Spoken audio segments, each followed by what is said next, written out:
Hello, Tangerines from Heroica Veracruz, close to the capital of the state of Veracruz. It's our first time in this state. I did not realize how much of this state borders the Gulf of Mexico. It has a huge part of that. Yeah, it's like a sibling who was like, mine, it's all mine, the Gulf of Mexico, it's mine.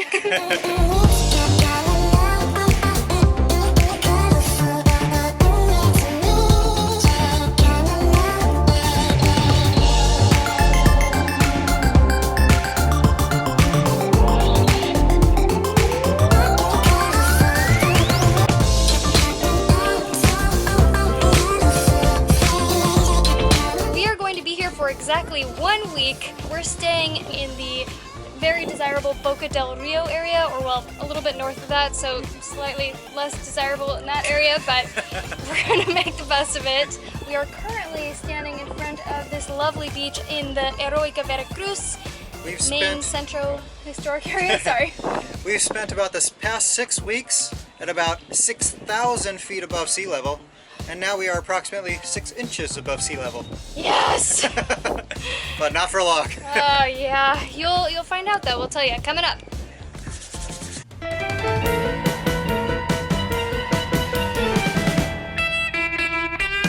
It is around 80-ish degrees, lots of humidity as one would expect being next to the ocean, so it's a nice change of pace from being up in the cold mountains. Certainly a lot breezier. This is, you know, get ready for some of this. Your hair's already curly. We're walking the Malecon here, so we have like this great view out to the ocean. We keep trying to get these on camera, but it's as if they know that they're being recorded and they go into hiding. But there's all these crabs on all these rocks. I've never seen so many in my life. Real crabs. And they're big crabs. They're really big, yeah. This Malecon is nice. It's a Friday, but there's no one out here. We have it all to ourselves, and it's this big, wide area. Yeah, come to think of it, I don't think I've ever been to a beach city anywhere with such few people. There's hardly anyone anywhere. Yeah, there's just a couple vendors. There were a couple vendors selling coconuts. Some guy just tried to sell us something. I didn't know what it was. Out of a, by the way, stroller? Oh, out of a stroller, yes.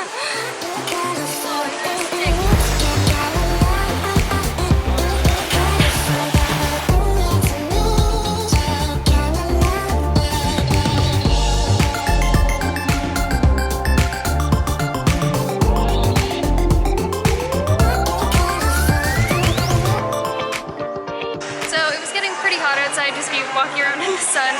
So we decided to come in this mall that was nearby, which has air conditioning. Now, as you can probably see behind us, we're at a movie theater, Cinepolis. We haven't been to one in a while, but we really love doing this. When we were living in Guadalajara, tickets were 52 pesos a person. This theater, we were actually pretty surprised that there was plenty of showtimes in English and with subtitles, Spanish subtitles. When we were in Puerto City, there were hardly any theaters at all that had an English showtimes. Yeah, and if you're looking for a movie in English, you want to see on the screen, it will say SUB, or that's short for subtitle or in Spanish. Subtitleada, as Jordan likes to say.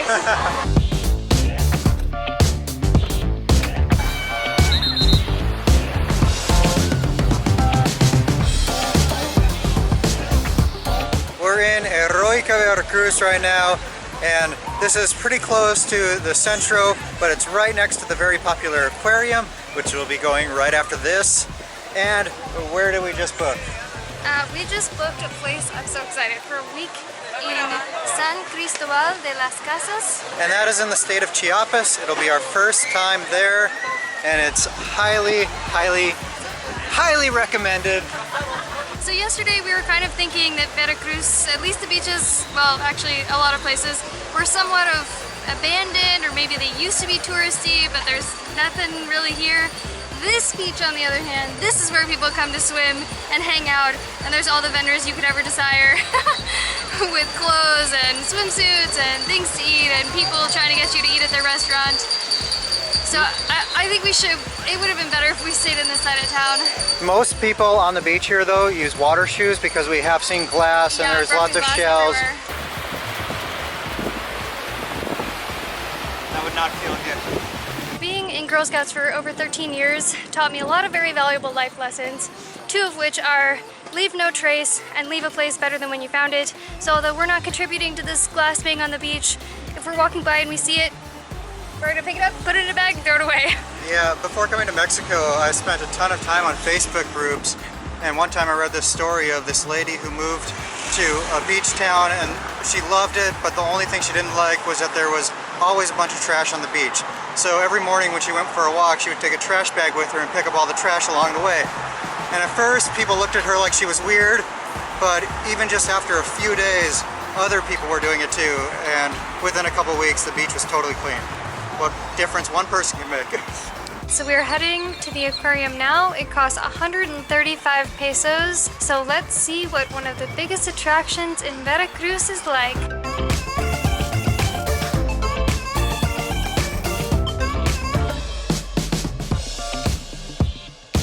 What is that?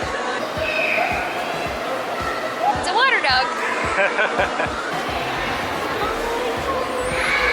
Aww. So cute. Well, so far in this aquarium, I think these animals or these fish have very large spaces. Like this, we're totally surrounded by this, and it's all one huge tank. Oh man, it's crazy. It is crazy how scary these fish are, how huge they are. I didn't even know like regular fish could have such mass. They probably weigh more than I do. Sharks I knew, but these type of fish, whoa. Regular fish. Regular, you know what I mean? Like the ones that look like fish. Look at this guy.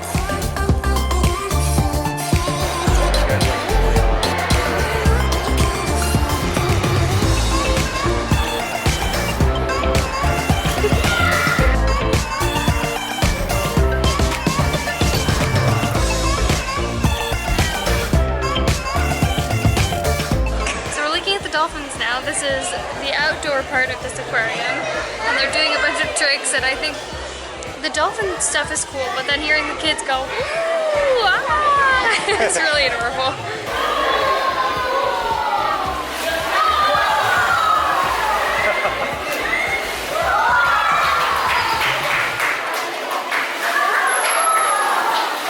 You can go over here and look out to the ocean. It's a cool experience. If you're here, you might as well check it out. If you're in Veracruz, this is something I'd recommend doing once. I don't feel the need to do it again. And right around the beach that's next to the aquarium, there's lots of vendors, lots of people set up with restaurants serving drinks and food. On our way by, we saw a pina colada served in a pineapple, so I kind of have to go get one of those I've now. never had a drink out of a pineapple. Have Me you? either.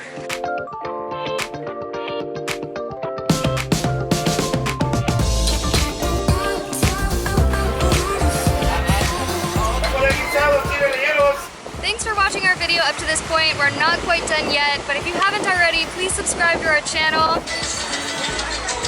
What do we got here? Our first drink in a pineapple is a pina colada in a pina. 250 pesos. Not the cheapest drink ever, but we're sharing it. Some beach experiences that are just too hard to pass up, and this was one of them. So while sitting here drinking our drink out of pineapple, Maddie got elote for 15 pesos. I said Excited. that's so weird. 15 pesos? and I got 3 chile rellenos tacos for 50 pesos.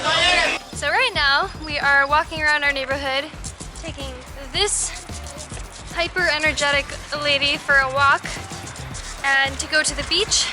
Oh, this is kind of scary. Oh jeez. On this street, there's a lot of cables and stuff. Oh jeez. No.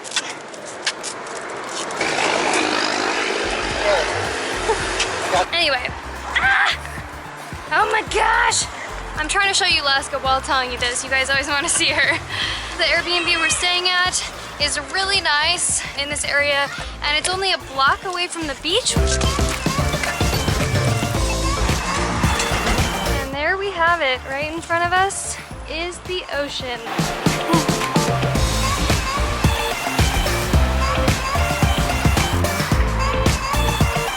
Alaska, is that a bird?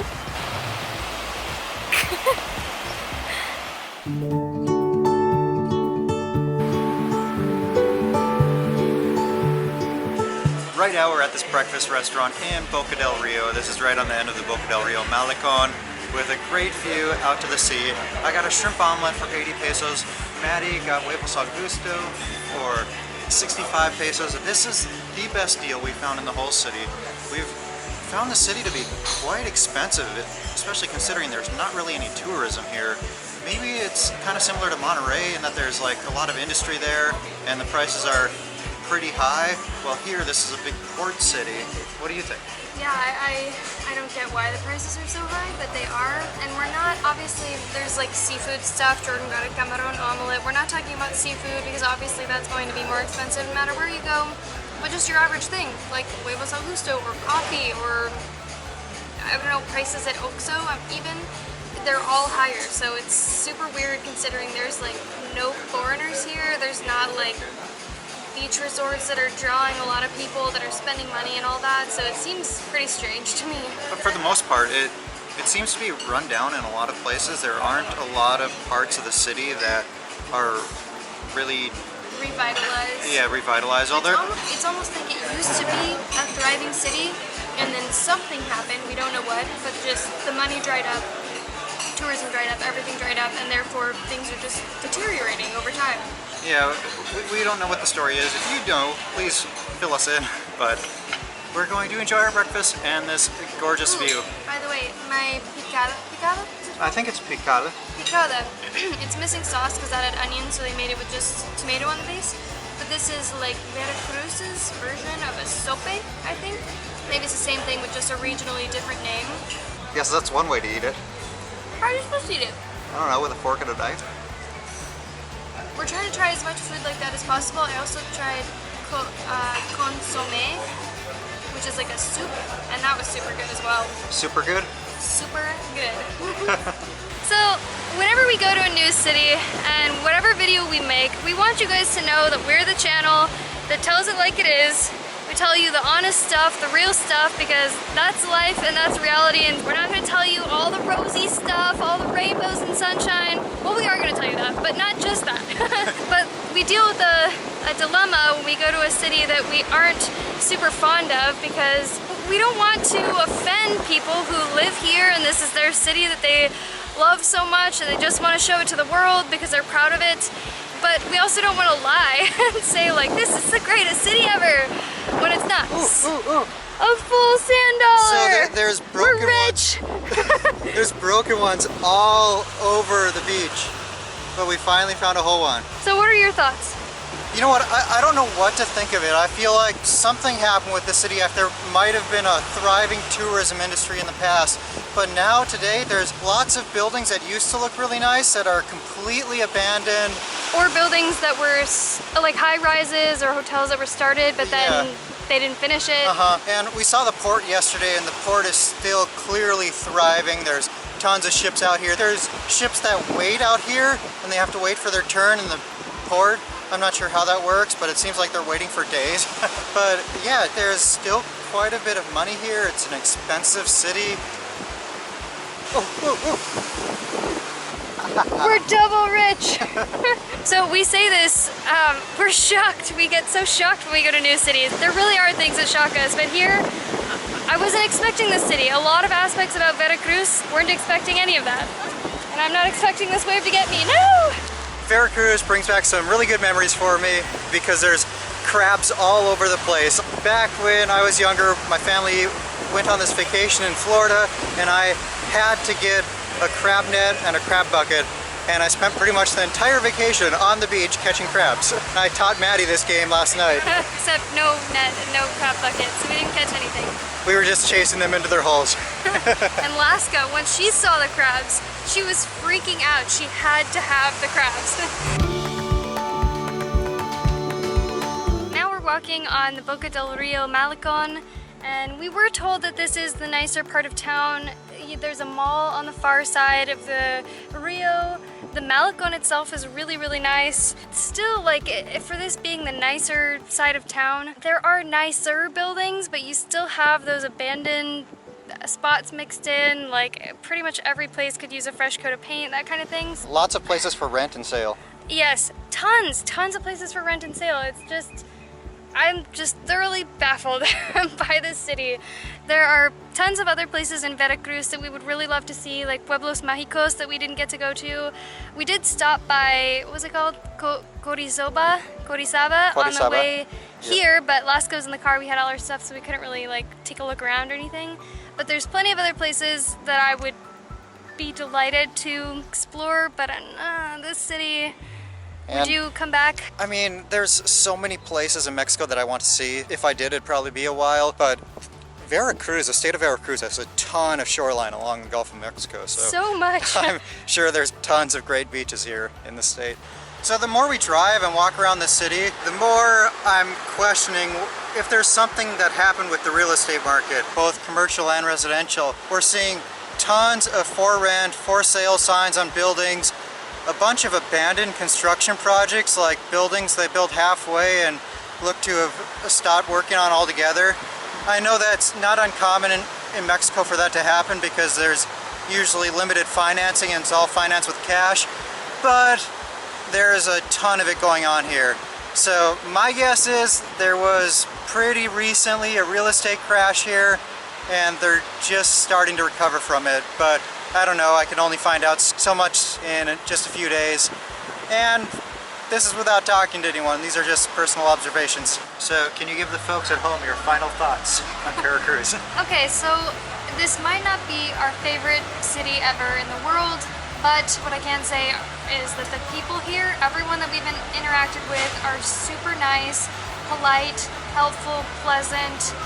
I was sort of expecting this to be a super dangerous or like questionably safe state because that's what we've been told in comments and like about driving and stuff like that. So as far as safety, despite us staying in a very sketchy neighborhood, that outward appearances would give us the indication that it's not the safest. I've never actually felt in danger. I don't think there's a lot to worry about, and that could be because there's just not a lot of people in the city. You say there's not a lot of people in the city, there's not a lot of people walking around. I mean, it's a very populated city. How can that be?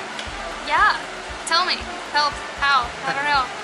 But do you agree? Do you think? I think there's plenty of traffic, but there were some parts like walking down the Veracruz Malecon, passing by almost nobody. That was kind of weird having the Malecon all to ourselves on a Friday. Just one more thing I don't quite understand about the city. How about prices? We didn't really explain that. Going from like a scale of 1 for the cheapest place we've stayed in Mexico and 10 for the most expensive. Being Playa del Carmen, just to clarify. I'd probably say this is around an 8, 8.5, 9. Your average cup of coffee in other cities it might be around 20 pesos. Here you're probably looking at 30 or 35 pesos. It just, I mean, I think it's almost sad that this used to be probably a really popular destination and now it's like, where did everyone go? What happened? The buildings are crumbling. Like, what happened here? If you haven't already, please subscribe to our channel. Up next, we are going to San Cristobal de las Casas en las Montañas. I'm so excited to go to this Pueblo Mágico. If you enjoyed this, please share it with a friend. And one more thing. Gong that bell so you get notified the next time we put out a new video. And we'll see ya In Chiapas. in Chiapas.